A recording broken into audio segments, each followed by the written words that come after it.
Welcome back to another episode of our Kings-related podcast, wherever you may be, as we are continuing 2024-25 season review / grades. And today we have the pizza guy himself, Malik Monk. Before we get into today's episode, if you're watching this on our Kings-related YouTube channel, please hit that subscribe button, hit that thumbs up, leave a comment down below, hit that notify bell as well, as that helps, the YouTube algorithm and gets this video out to more people. If you could describe the season that Malik Monk had, it would probably be an up and down season, and just like the season before this past year, Malik Monk did miss the end of this season plus the play-in tournament because of the injuries. But Malik Monk had a riveting campaign this past season where he averaged 17.2 points, over 3.5 rebounds, over 5.5 assists, and he averaged 2.4 turnovers per game, while from the field shooting 43.9% from the field. His three-point shooting was down this season to just 32.5%, and from the free throw line, 86.5% were Malik Monk's shooting splits this season. All but while Malik Monk started this season coming off the bench for some reason we do not know, because Mike Brown loved what Malik Monk brought off the bench in seasons past for this Kings team, but did take over that starting two-guard position next to De'Aaron Fox, while the struggles of Kevin Huerter continued into the season. And finally, after the De'Aaron Fox trade, Malik Monk was thrusted into that starting point guard position.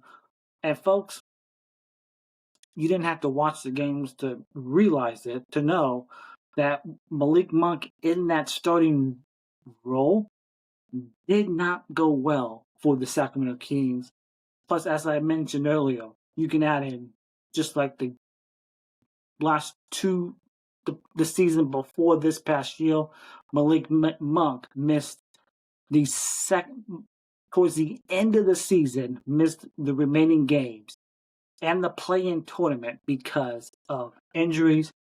But when Malik Monk became the starting point guard post the trade, in those 8 games after the Fox trade, Malik Monk was averaging over 6 assists a game, but his turnovers were up to over 3.5 turnovers a game for Malik Monk since he was thrusted into that starting point guard position.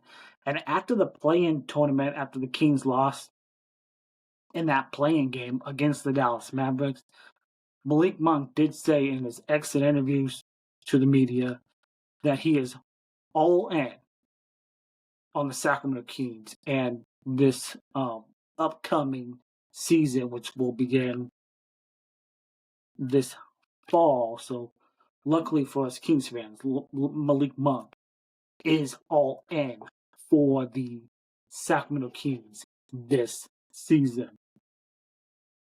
Now let's get to some of the good of Malik Monk from this past season. And even though Malik Monk increased his scoring average over the last 3 seasons, 17 points per game, which is good for, I believe that was third or fourth on the Sacramento Kings, excluding De'Aaron Fox. Malik was especially good getting to the basket and to the rim, while he shot 63% this past season, and being in that attack, aggressive mode was always a welcome sight for the Sacramento Kings this season. And Malik, he also led the NBA in points per possession off screens with 1.68 among players, with a 0.5 possessions per game. And not only did Malik Monk lead in points per possession off screens, but he's also shooting a ridiculous, astronomical 69% with a 94% effective field goal percentage. So even though Malik's three-point shooting was down, he was still effective on the offensive end. And that's where the Kings needed Malik Monk to be his best on the offensive end. And we'll get into his defense here coming up in a few moments. But Malik Monk is really effective on those off-ball screens and those DHL set by Domantas Sabonis. And finally, Malik Monk was also incredible on drives all season long. Monk was fourth in the NBA in assist percentage off drives among players with 10 plus drives per game, while averaging fewer turnovers than Cleveland Cavaliers point guard Darius Garland, Atlanta Hawks guard Trae Young, and Miami Heat sharpshooter Tyler Hero, who were all in front of him. And one position, one positive, if you want to look at it as a positive of trading De'Aaron Fox at the trade deadline, was getting to see Malik Monk handle the basketball more. And even though there was some rough spots, especially the turnovers, we did see a ton of highlights of Malik Monk handling the basketball, making plays for his teammates. But it's not something that, like, I don't want to see Malik Monk do for an entire season where he's handling the basketball more. That's where I think for this offseason, the Sacramento Kings, they gotta get a point guard. Like, they had a pass-first point guard and Tyrese Halliburton, but you traded him to Indiana for Sabonis. How much different would this Kings teams be? Like, if you kept Halliburton and you traded De'Aaron Fox in that trade. So that's just one thing to think about. What if the Kings kept Halliburton and moved Fox instead during that season, in the 22-23 season, where they did move Tyrese. So that was some of the good from Malik Monk this season. Not a lot of bad, but I think mostly the bad from Malik Monk this past season. I think defensively, but it's not all Malik Monk's fault. The Kings were not a great defensive team in 3-point defense. If you just watch the games yourself, you could see opposing teams lighten up the Kings from beyond the 3-point arc. But as always, with Malik Monk, defense was a problem. But Monk has never been known as a great or an elite defender But when he was sharing the basketball floor with De'Aaron Fox, who is a solid point of attack defender, and Fox definitely made things easier for Malik Monk. But this season, Malik spent a lot of the time in the backcourt with Zach LaVine and DeMar DeRozan. And newsflash, folks, Zach LaVine, not known for his defense, more of an offensive player. DeMar DeRozan, this part of his career, not a great defender.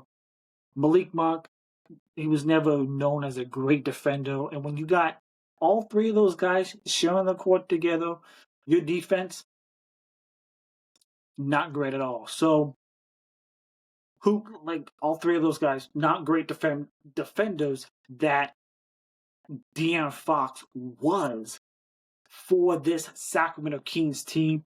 And if you didn't need to be an expert in watching the games. The results weren't great for the Sacramento Kings, and Malik Monk was part of the Kings' worst defensive lineup with over 100 minutes this season, along with Zach LaVine, DeMar DeRozan, Domantas Sabonis, and Keegan Murray. That was the Kings' worst defensive lineup with over 100 minutes. And of all the guys in there, Keegan Murray was your best defender on the team. Maybe you can make the case for Keon Ellis being the best defender, but it's not fair to blame Malik Monk for this team being terrible defensively, but he was part of it. But below Malik, and just not to blame Malik Monk, but defense has always been an issue for this Kings team. Would be the 3-point defense was bad all season, but unfortunately, Malik's struggles, other than his defense this season, weren't the only things. Monk also struggled from that 3-point range. As I mentioned earlier, Malik this season only shot 32.5% from the 3-point range. And that was below league average, if you want to believe it or so. And Monk was at his worst above the break threes, where he had the most attempts, converting only 30.8% of his shots. And Malik isn't necessarily one of the best shooters in the NBA, but he was maybe the best shooter on this team. But you make the case the best shooter on this Kings team this season was Keon Ellis, who was the best shooter. But shooting 2.5% worse than his career average from three really hurt the Kings offense this season. And Malik, he did a ton of good things this season, but Sacramento wouldn't have any prayer without Malik Monk. And you saw in the games that Malik missed towards the end of the season, they really missed his playmaking, with him handling the basketball. But there are still parts of Malik Monk's game that bring down his grade and his review that I'm about to give you slightly. But Malik Monk, if you could sum up this past season, whether it was the bad defense, but it's not all on Malik Monk and the poor defense. The Kings were, as a team, not great defensively. Malik Monk's shooting splits from the field, the free throw line, and three, over 40% from the field, slightly down from his 3-point shooting. Still, I think he was the best free throw shooter on this team. A lot of good things from Malik Monk this past season, whether that was starting the season, coming off the bench in that 6-man role where he was very accustomed of doing his first couple of seasons here in Sacramento. And then with the struggles of Kevin Huerter, he was moved into that starting 2 guard. And then after the Fox trade, he was moved into that starting point guard role, where some good highlights, but mostly not great things that came out of it. The Malik Monk season review grade for the 2024-25 season, I would probably give Malik Monk a C+ for this past season. Malik Monk's still not I don't think he's I still think there's some things Malik Monk can work on in his game to get better at. But for this past season, I would probably give Malik Monk a C+ for this past season, and not all of it's on him. But the team did underperform, underachieve this season with everything that went on, from a coach getting fired, your star player getting traded close to the deadline, the revolving new players coming into this team. Like this past season was really 3 seasons into 1. So my grade for Malik Monk this past season, I would have to say, is a C+. Do you agree? Let me know in the comments down below if you're watching this on YouTube. Don't forget to smash that subscribe button, smash the like button as well, hit the thumbs up, notify bell. Do much appreciated that. If you're listening, watching on Apple Podcasts or Spotify, hit that follow button, rate 5 stars, leave a nice little review. We also much appreciate. And that will do it for this episode of our Kings-related podcast and the Malik Monk season review. And we'll catch you on the next episode of our Kings-related podcast. Thank you, and go Kings.